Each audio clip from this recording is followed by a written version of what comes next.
మంత్రులు కొండా సురేఖ పొంగులేటి మధ్య వివాదం రోజు రోజుకి తీవ్రతరం అవుతుంది. అయితే ఈ వివాదంపై సీఎం రేవంత్ సీరియస్ అయినట్లుగా తెలుస్తోంది. ప్రభుత్వం ప్రతిష్టాత్మకంగా తీసుకున్న మేడారం పనులపై వివాదం చేయడం ఏంటంటూ సీఎం రేవంత్ ఆగ్రహం వ్యక్తం చేశారు. ఈ వివాదంపై అధిష్టానానికి రేవంత్ రెడ్డి రిపోర్ట్ కూడా చేసినట్లుగా తెలుస్తోంది. మేడారం జాతర లోపు పనులన్నీ పూర్తి చేయాలని ఇప్పటికే ప్రభుత్వం ఆదేశించిన విషయం మనకు తెలిసిందే. పొంగులేటిపై హైకమాండ్కు కొండా దంపతులు ఫిర్యాదు చేసినట్లుగా సమాచారం. తన శాఖలో పొంగులేటి ప్రమేయంపై కొండా సురేఖ అసంతృప్తి వ్యక్తం చేస్తున్నారు. వరంగల్లో వరుస వివాదాలపై అధిష్టానానికి సీఎం రేవంత్ ఒక నివేదిక ఇచ్చినట్లుగా సమాచారం అందుతోంది.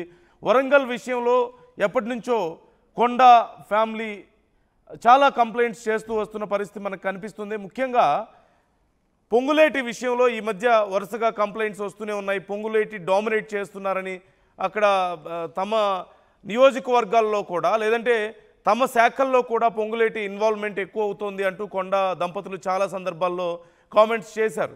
అయితే ఇప్పుడు మేడారం జాతర సందర్భంగా ఈ వివాదాలు మరింత ఎక్కువైనట్లుగా తెలుస్తుంది.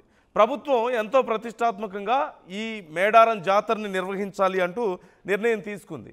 ఈ నేపథ్యంలో 70 కోట్లతో అక్కడ పనులు చేపట్టేందుకు ప్రయత్నాలు ముమ్మరం చేశారు. మరోవైపు ఈ 71 కోట్లతో చేపట్టినటువంటి ఈ పనుల టెండర్లని తన వాళ్ళకి దక్కించుకునేలా శ్రీనివాసరెడ్డి పెద్ద ఎత్తున అక్కడ ఇన్ఫ్లుయెన్స్ చేస్తున్నారు అనేది కొండా దంపతుల యొక్క ఆరోపణగా మనకు కనిపిస్తోంది.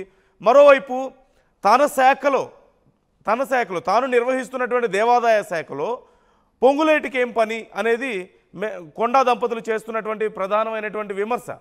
అయితే ఇప్పుడు ఈ విషయం చివరికి ఏఐసిసి దాకా వెళ్ళినట్లుగా తెలుస్తోంది. ప్రధానంగా కొండా దంపతులు ఏఐసిసికి కూడా కంప్లైంట్ చేశారు. అంటే కాంగ్రెస్ అధిష్టానానికి కూడా కంప్లైంట్ చేశారని, ఖర్గే వరకు ఈ విషయం వెళ్ళిందని, అక్కడి వరకు కంప్లైంట్స్ వెళ్ళిన నేపథ్యంలో సీఎం కూడా ఈ విషయంలో సీరియస్ అయ్యారని, సీఎం కూడా ఇక వరంగల్లో జరుగుతున్నటువంటి అంశాలకు సంబంధించి ఒక నివేదికను హైకమాండ్కి ఇచ్చారు అంటూ చర్చ జరుగుతోంది. మరోవైపు ఈ వివాదం పట్ల సీఎం చాలా సీరియస్గా ఉన్నారనేటువంటి అభిప్రాయాలు కూడా వ్యక్తం అవుతున్నాయి.